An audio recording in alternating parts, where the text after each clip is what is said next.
Alors, la caméra tourne, la caméra tourne.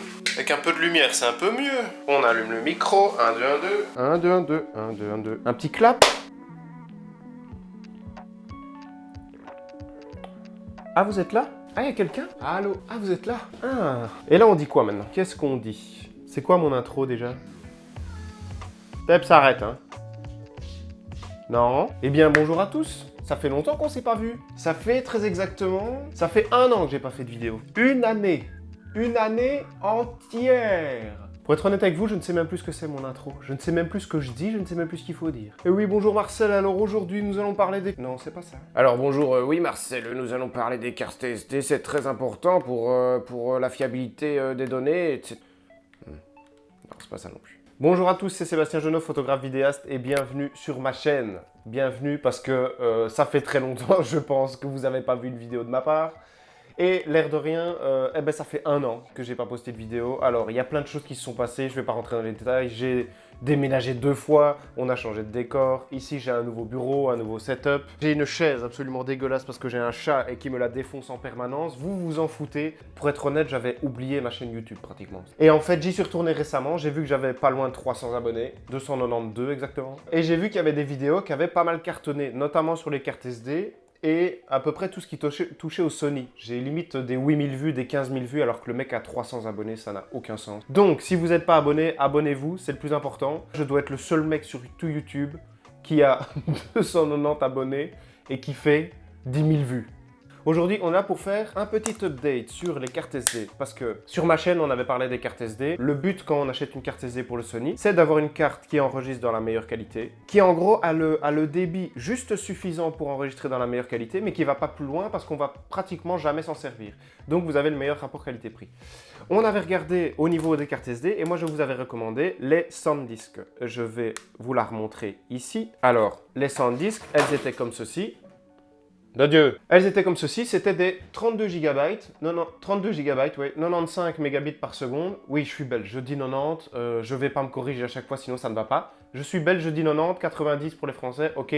La véritable frite belge attend ses amateurs. Je l'ai dit une fois, c'est bon. 95 mégabits par seconde et il était certifié U3, ce qui fait que c'était ce qu'on avait besoin pour le Sony. Et alors, maintenant, on a des, comme ceci, qui sont en fait toujours des SanDisk Extreme Pro. Ici, j'en ai une en 128 Go parce que je suis passé sur des 128 Go, j'en avais marre d'avoir des trop petites cartes, honnêtement. Donc voilà, maintenant, c'est des 128 Go chez moi. Quand j'ai pris cette carte SD, la 128 Go, 170 mégabits, j'ai un petit peu lu les conditions sur SanDisk et ils ont dit, pour avoir la vitesse qui est écrite ici, il faut... Qu'est-ce que tu fous ? Ce chat est très bizarre. SanDisk disait, pour avoir la bonne vitesse, il faut absolument que vous ayez ce lecteur de carte. On va voir ça sur mon ordinateur ensemble maintenant. Alors, nous commençons donc avec le Transcend 3.0, ok, qui est un lecteur de carte SD classique 3.0, mais pas celui recommandé par SanDisk. On essaye la carte 95 MB, l'ancienne version. Je la branche à mon ordinateur sur un port USB 3.0, attention. Je vais aller me chercher un chronomètre en ligne comme ceci. Ok, donc ce que je fais, c'est que je copie le fichier C005 sur la carte. Et on va voir ce que ça donne et je compléterai ici.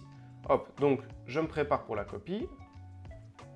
Hop, et je lance le chronomètre. La copie est là et on va voir le temps que ça met. 4 minutes, 14 secondes. Bon, allez, je mets quand même le 19. Hop, donc je vais copier le fichier sur le bureau. 3 minutes 50 secondes, 295. Alors, maintenant, ce qu'on va faire, c'est qu'on va tester, toujours avec le même lecteur, la 128 Go en 170 mégabits qui est l'Extreme Pro, mais la dernière version. Hop.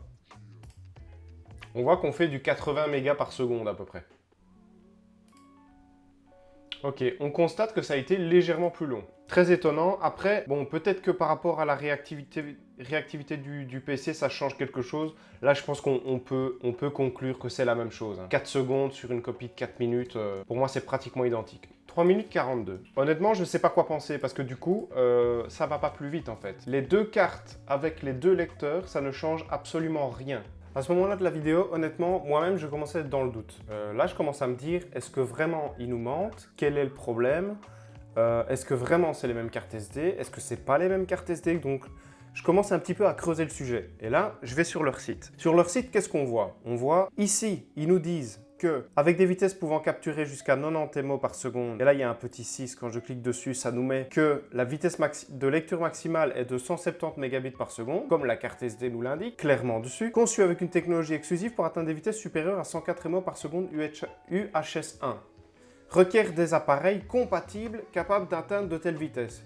Mais là-dessus, ils disent pas quel appareil. Alors, on est quand même sur la page où ça nous parle de la carte mémoire. Et ici, on voit que la vidéo de présentation, c'est toujours l'ancienne carte mémoire qui fait la promotion d'une vitesse d'écriture de 90 mégabits par seconde et d'une vitesse de transfert de 95 mégabits par seconde. Commencez à voir il y a un petit problème dans la logique là. On n'est pas sur le même produit en fait. On n'est pas censé être sur le même produit. Alors là, qu'est-ce que je me dis évidemment? Je me dis, vu qu'ils disent qu'on peut atteindre une vitesse de 170 mégabits par seconde avec un appareil compatible, mais qui ne disent pas lequel, allons voir si le lecteur est un appareil compatible, puisque c'est ce qu'ils recommandent eux. Donc là, je vais voir le lecteur, on voit ce qu'il nous dit ici, le lecteur blablabla, de carte UHS-2, permet d'augmenter l'efficacité du workflow des photographes et vidéastes professionnels, répond à la plus haute performance, blablabla, mais en gros, j'ai pas d'indice de vitesse, je ne sais rien en fait. Télécharger la fiche technique. La fiche technique, qu'est-ce qu'elle me dit? Je vais zoomer pour vous.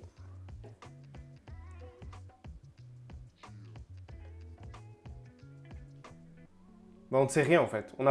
Ça, c'est la fiche technique, ça. On n'a pas de vitesse de transfert, on n'a rien. On n'a aucune information en fait. Ce lecteur est censé nous donner la meilleure vitesse. Mais il faut savoir que ce lecteur est un lecteur UHS-2. Et là, je me suis dit, est-ce que le problème ne vient pas de là en fait? Est-ce que pour avoir la meilleure vitesse, il ne faut pas le lecteur UHS-1 en fait? Et du coup, devinez ce que j'ai fait?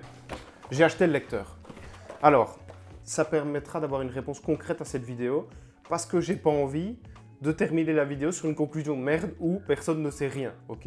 Donc là, la vidéo va être complète et on va avoir une réponse à la fin, c'est moi qui vous le dis. On a donc ce nouveau, voilà, il est comme ceci. J'espère que ça fait la mise au point parce que je ne vois rien. Donc ça, c'est l'ancien qui ne fait que UHS-1 et ça, c'est celui que j'utilisais juste avant. Donc celui qui fait UHS-2 et UHS-1. Ce serait complètement insensé, mais voyons s'il y a une différence entre les deux sur les UHS-1.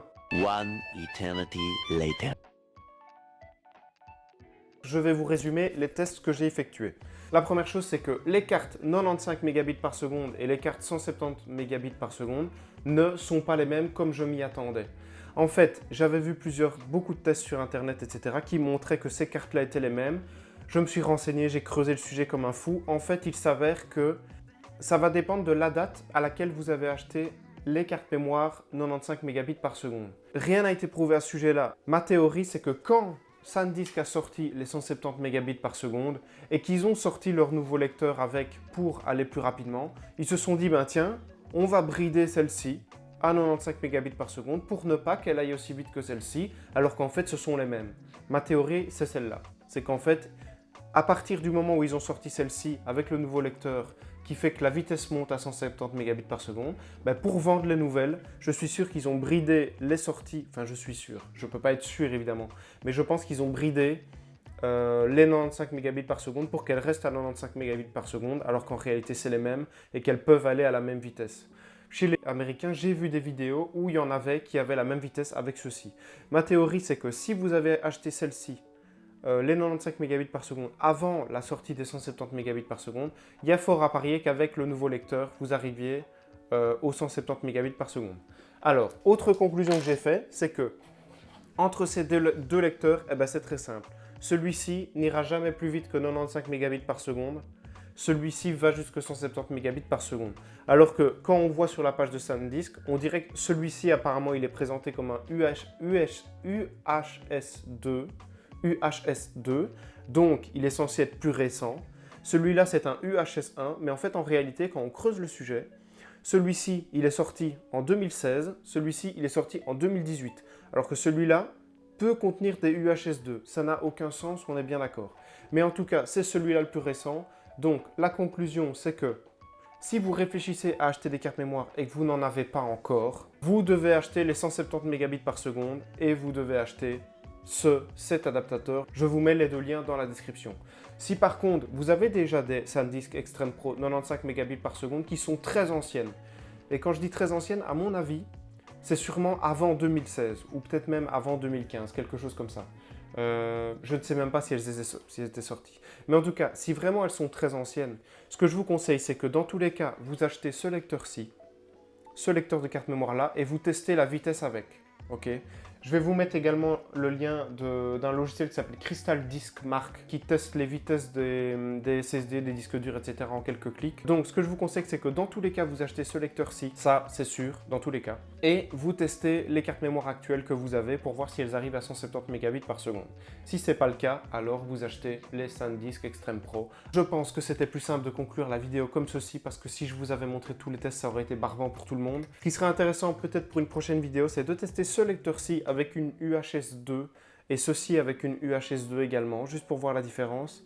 Parce que j'avoue que j'ai un peu du mal à comprendre la logique en fait de sortir un lecteur UHS 1 2 ans après un lecteur UHS 2 qui va plus vite en UHS 1, mais qu'est-ce qu'il donne en UHS 2, on ne le sait pas. Donc bref, le plus important, c'est que vous preniez ce lecteur-ci avec les cartes mémoire 170 mégabits par seconde, comme je vous le mets dans la description. Je pense que c'est la conclusion la plus simple pour tout le monde. En tout cas, la vidéo touche maintenant enfin à sa fin. Merci à tous d'avoir regardé la vidéo. Abonnez-vous, c'est le plus important, comme je vous l'ai déjà dit plein de fois. Parce qu'il faut un petit peu que je relance la machine à ce niveau-là. J'ai plein de choses qui arrivent sur la chaîne. Vous allez voir, donc restez connectés. Il y a vraiment plein de belles choses qui arrivent. Merci à vous d'avoir regardé la vidéo. Mettez un like si jamais vous l'avez aimé. Ça fait plaisir et c'est important notamment pour l'algorithme YouTube, etc. Pour qu'il y ait un maximum de gens qui voient ça. Moi, ça me motivera aussi. Merci à tous d'avoir regardé la vidéo et on se voit très bientôt. À la prochaine!